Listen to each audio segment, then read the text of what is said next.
Essa é a parte 4, então.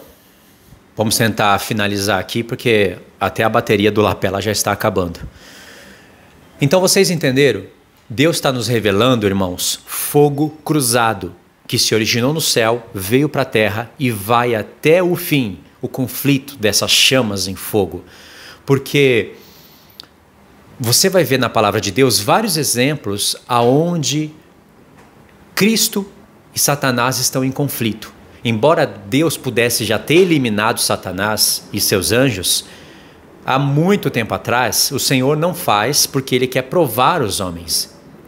Ele quer recrutar dentre os homens verdadeiros adoradores que preferem os céus do que a terra, que preferem os prazeres eternos do que os prazeres momentâneos do pecado.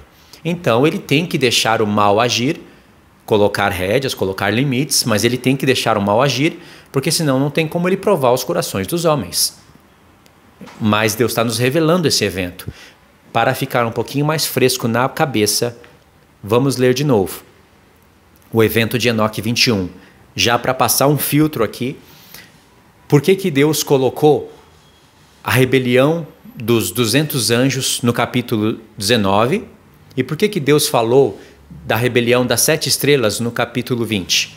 Porque o Senhor está nos mostrando já o ministério e o mistério do pecado, ou seja, iniquidade, transgressão da lei, porque é a palavra anomias, que Paulo usou em 2 Tessalonicenses capítulo 2. O mistério, porque é uma coisa muito profunda, que Paulo disse que já operava, mas estava esperando, o mistério da iniquidade já opera e esperava o momento certo de vir ali o momento final, que Paulo mostra que ele está falando ali da metade da semana, faz referências para Daniel, como eu já mostrei nos vídeos anteriores. Então ele já operava. E essa operação do ministério da iniquidade, que é a operação do erro, que ele fala no mesmo contexto, Deus lhe manda a operação do erro para que eles creiam na mentira, já que eles rejeitaram o amor da verdade. Paulo continua o assunto falando que Deus vai enviar a operação do erro. Só que o mistério da iniquidade já operava. Ele estava sendo detido para esperar o momento onde Satanás iria vir com a sua força final. E a operação desse erro iria ser enviada ao mundo para que os homens cresçam na mentira, já que rejeitam o amor da verdade, para que sejam julgados. Tá vendo? Até nesse julgamento haverá esse fogo cruzado. Porque pessoas vão se levantar no julgamento, pessoas vão questionar a Deus no julgamento. Só que nos Salmos, acho que o Salmo 51, ou é o 51, diz que toda boca ficará calada. Não porque Deus não vai dar oportunidade de se defenderem. Aliás, é um tribunal. Só que Deus vai provar por A mais B que ele estava sendo justo e verdadeiro. Entendeu? Então tá. Esses eventos da rebelião dos 200 anjos e a rebelião das 7 estrelas já foi mostrado para a gente para mostrar que, olha só, algo se dividiu no céu. E aí depois fala do nome dos 7 arcanjos. Meu Deus, isso é muito profundo. Porque é para mostrar para a gente que Deus tem os seus anjos eleitos. E aí você vai ter que meditar profundamente. Ou esses 7 arcanjos, eles nasceram assim, nasceram entre aspas, foram criados assim, foram criados já como chefes, com as suas, como se diz? Com seus ministérios, sabe? Um preside sobre a ressurreição, o outro preside sobre os espíritos dos homens e aflige terror ao mundo, o outro preside sobre o Éden, os 4 querubins e serafins, e aí vai.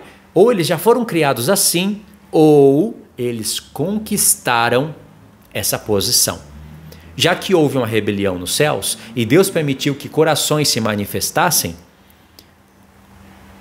então pode acontecer desses 7 arcanjos terem conquistado a posição. Pelo menos na palavra de Deus nós temos exemplos no próprio corpo de Cristo, que está representado entre 7 igrejas, que pessoas reinarão sobre 10 nações, pessoas reinarão sobre 5, outras sobre 3, outras sobre 2, outras sobre 1. Cada um conquista a sua posição. Embora todos reinem com Cristo, cada um conquista a sua posição de reis e sacerdotes. Outros serão sacerdotes rebaixados na terra, foram posições conquistadas. Outros serão nações restantes, e entre as nações restantes terão príncipes, governadores, reis. Você está vendo que é mesmo um reino estabelecido? E nós temos exemplos que pessoas conquistam as suas posições. Então pode ter acontecido, sim, que esses 7 arcanjos conquistaram as suas posições. Foram anjos valentes que não deixavam os seus irmãos serem seduzidos pelas artimanhas do diabo enquanto ele fazia as suas negociações no céu. E, claro, ninguém sabia que Deus sondava mentes e corações. Então, por isso que Deus usa parábolas, usa reis e governadores como parábolas. Usa Nabucodonosor para revelar as obras do diabo antes da fundação do mundo. E diz, em Isaías 14, tu que dizias em teu coração, subirei às mais altas nuvens, colocarei o meu trono acima das estrelas de Deus e serei semelhante ao Altíssimo. Nabucodonosor tinha grandes ambições? Tinha, assim como o rei de Tiro. Só que Nabucodonosor não iria fazer isso literalmente.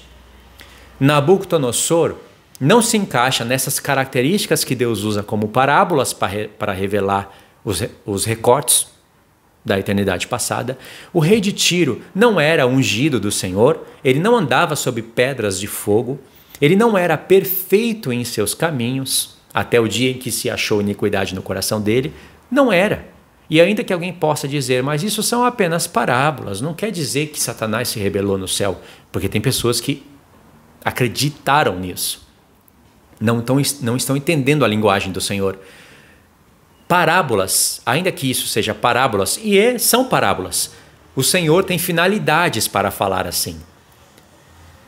Se o fato é que que o diabo nunca se rebelou no céu, que Deus não está usando Nabucodonosor, o rei de Tiro, ou Antíoco Epífanes, ou Senaqueribe da Síria, ou Faraó do Egito para falar do diabo, por que falar essas coisas? Qual é o sentido então de falar para o rei de Tiro, você andava sobre pedras afogueadas, no dia da tua criação, instrumentos foram criados para você, você era perfeito em seus caminhos, ungido, separado de Deus. Irmãos, para uma pessoa ser ungida de Deus, naquele tempo da antiga aliança, tinha que ser primeiro da linhagem de Arão.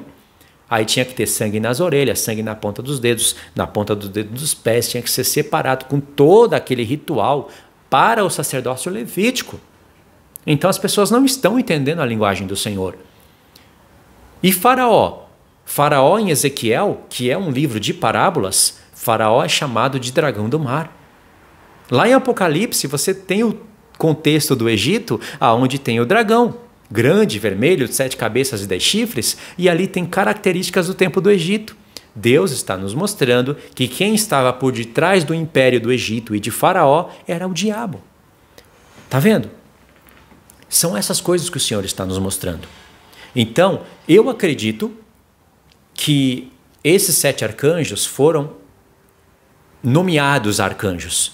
Eu sei que Deus poderia ter criado eles nessa categoria, eu sei. Assim como os querubins. Eles podem ter sido criados do jeito que são, querubins, com 4 faces, com aquelas finalidades. E vocês podem perceber que os querubins também presidem sobre a terra. Mas Deus tem uma organização celestial para todas as coisas. Entendeu? Então, como eu vejo Deus provando corações e dando a cada um segundo as suas obras, ou o bem ou o mal, e levantando homens, rebaixando homens, dando cargos para outros. Então, eu acredito que a mesma coisa aconteceu no reino celeste do Senhor. Compreenderam? Então, por isso, esse fato está sendo narrado no episódio de Enoque 20, para mostrar o contraste, a briga entre esses dois mistérios, a briga entre essas duas colunas de fogo. Então, eu vou ler mais um pouquinho aqui para vocês, mais um pouco de Enoque 21, para ficar fresquinho na mente o que eu vou falar a partir de agora. Presta atenção.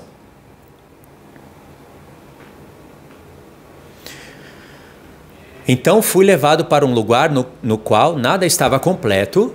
Lá eu vi algo espantoso. Não se via nem um céu exaltado, nem de uma terra estabelecida, mas um lugar desolado e horrível.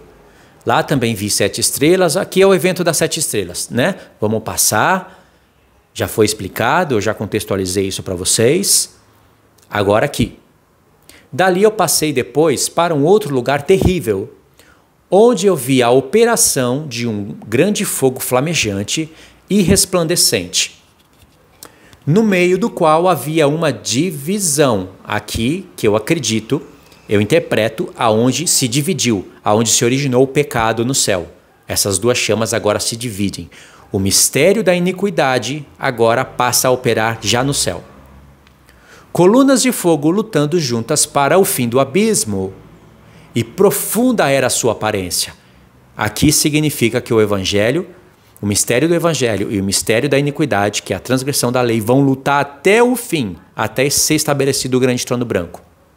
Mas a sua medida e magnitude eu não fui capaz de descobrir, nem pude perceber a sua origem, e não foi explicado para ele. Percebeu? Isso está sendo explicado para nós, através de conexões com outros livros da Bíblia.